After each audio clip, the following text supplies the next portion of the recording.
The Wrong Door: How One Family's Nightmare Shook the Foundations of Government Immunity in America.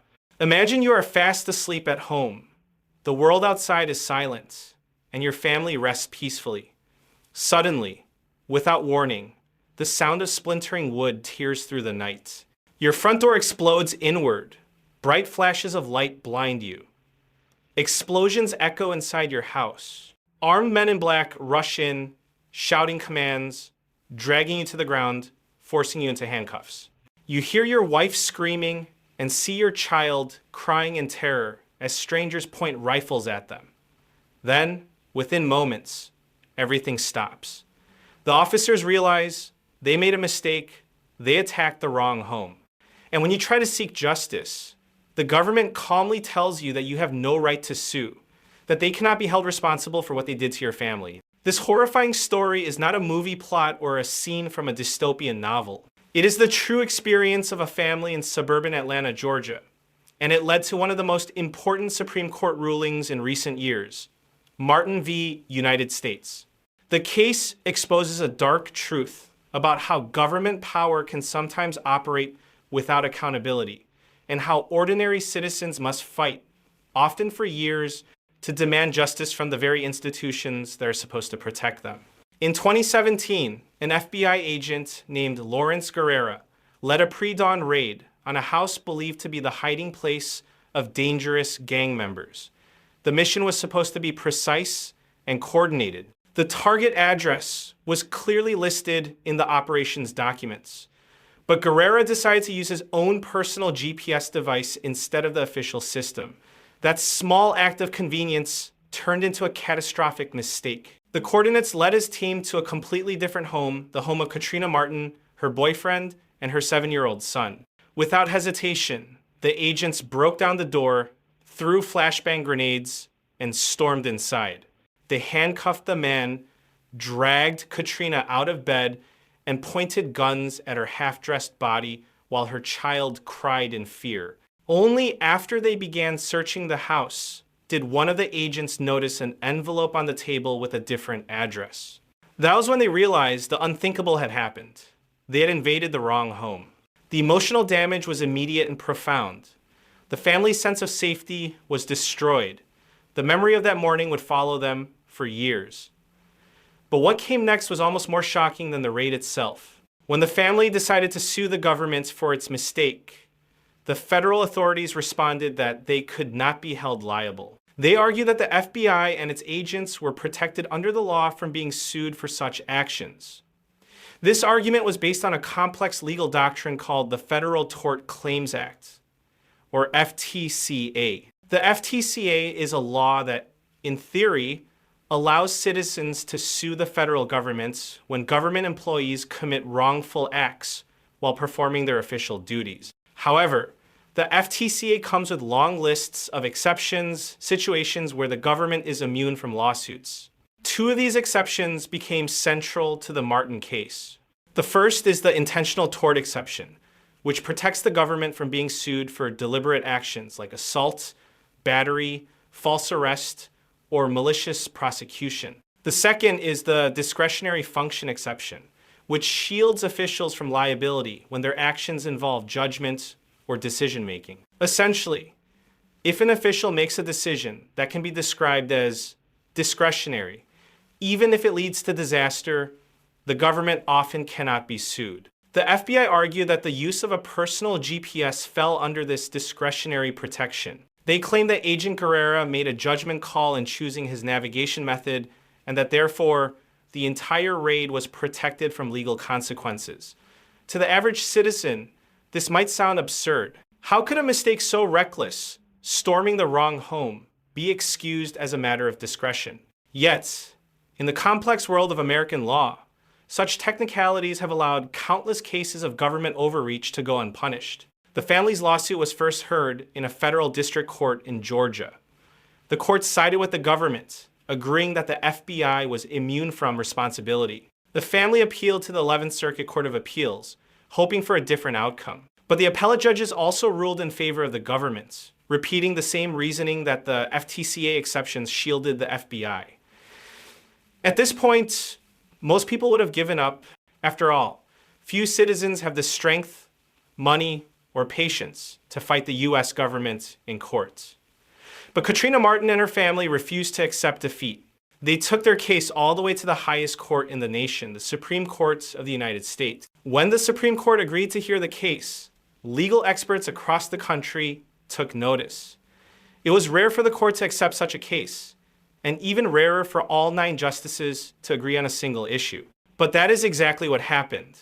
In a stunning 9-0 unanimous ruling, the Supreme Court sided with the Martin family. Justice Neil Gorsuch, writing for the court, declared that the lower courts had misunderstood the law. The court clarified that the so-called law enforcement proviso of the FTCA modifies only the intentional tort exception. It does not erase all other exceptions or create total immunity for law enforcement actions.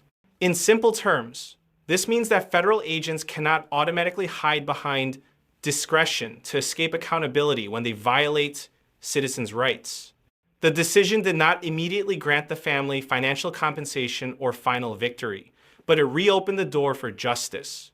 The Supreme Court vacated or nullified the 11th Circuit's ruling and sent the case back for reconsideration. The Department of Justice was ordered to file a supplemental brief explaining how the Supreme Court's decision would affect the case moving forward. Although the DOJ requested an extension due to a government shutdown, it is now required to respond before November 21. The case continues, but for the first time, the Martins stand on equal legal ground with the government that wronged them. The implications of this ruling go far beyond one family in Georgia. Across the United States, mistaken raids, wrongful arrests, and excessive force incidents have destroyed the lives of innocent people. Many of these cases involve gun owners, who are often targeted due to false tips or mistaken identity. When a homeowner, believing their family is under attack, exercises their right to self-defense, these encounters can turn deadly in seconds. Families have lost loved ones, police officers have been killed, and communities have been torn apart, all because of government negligence or poor training. Yet in many of these situations, victims find it almost impossible to sue the agencies responsible. The Martin ruling challenges that imbalance of power. It represents a small but critical victory for accountability. For too long, government agencies have operated with an attitude of invincibility. If a private citizen kicked down the wrong door, pointed a gun at a child, and terrorized a family, they would be arrested and charged immediately. But when federal agents do the same, they often walk away untouched. The Supreme Court's unanimous decision sends a clear message. The government is not above the law. Federal power must come with responsibility, and justice must apply equally to all. This case also highlights a deeper philosophical question that lies at the heart of democracy. What does it mean to have freedom if the government can act without consequence? The founding fathers of the United States designed a system based on checks and balances where no branch of power could dominate another. But when it comes to law enforcement and national security, the balance has often tilted dangerously toward unchecked authority. Citizens are expected to trust the system, yet that trust erodes when the system refuses to admit its mistakes. For people around the world, including Chinese readers observing from afar, the Martin case reveals both the strengths and weaknesses of American democracy. It shows the immense power of the US judiciary to correct injustice, even against its own government. But it also exposes how fragile individual rights can become when bureaucratic immunity overshadows accountability. The lesson is not limited to America. It is universal. Every nation faces the tension between security and liberty, between protecting citizens and respecting them. The question is how far a government should be allowed to go before it must answer for its action. The emotional impact of such government overreach cannot be overstated. For Katrina Martin and her family, the trauma of that night will never truly fade. Every sudden noise may remind them of that violent invasion. Every flash of light may trigger memories of chaos and fear. Beyond the physical damage to their home, the psychological scars remain a lasting reminder that those who are supposed to protect can also destroy. Yet, from this darkness comes a sliver of hope. The Supreme Court's decision represents a step toward restoring balance. It empowers ordinary citizens to demand justice Even when facing the most powerful institution in the country, it signals to law enforcement agencies that they must act carefully, that discretion does not mean impunity, and that mistakes, when made, must be acknowledged and corrected. Still, more must be done.